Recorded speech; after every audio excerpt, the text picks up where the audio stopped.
Pick up the 40D and the first thing you'll notice is how substantial it feels. It weighs in at a solid 740 grams, helping balance the camera when using longer lenses. The magnesium alloy body has textured rubber around the grip and thumb rest. Set the power switch to on. The sensor cleaning message appears. Each time the camera is switched on or off, a vibration cycle helps keep the sensor free from dust.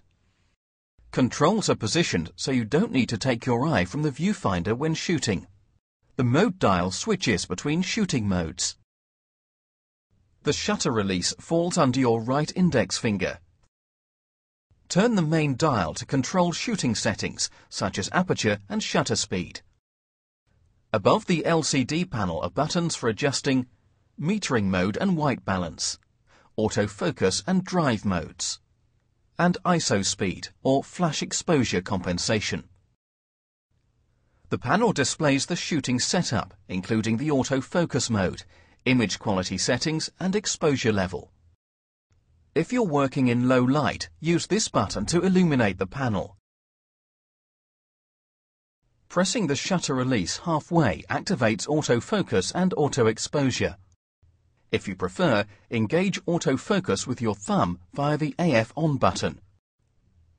The function of this button can be altered via the Custom Functions menu. The AE-FE lock button is used to lock exposure at a different place to the point of focus.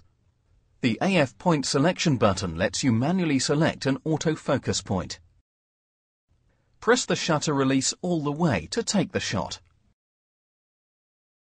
Press the menu button to display the camera's menu, giving you access to settings such as image quality, camera setup and custom functions.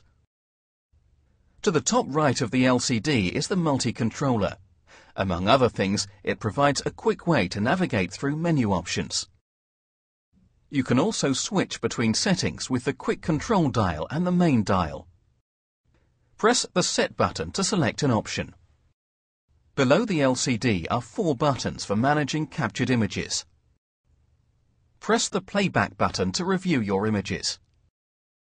The Delete button to remove an image. The Jump button to skip through images 10 or 100 at a time, or by date of capture. Use the Info button to display shot information, including file number, shot settings and histograms. The Picture Styles button gives you access to preset image processing parameters, similar to switching between different film types.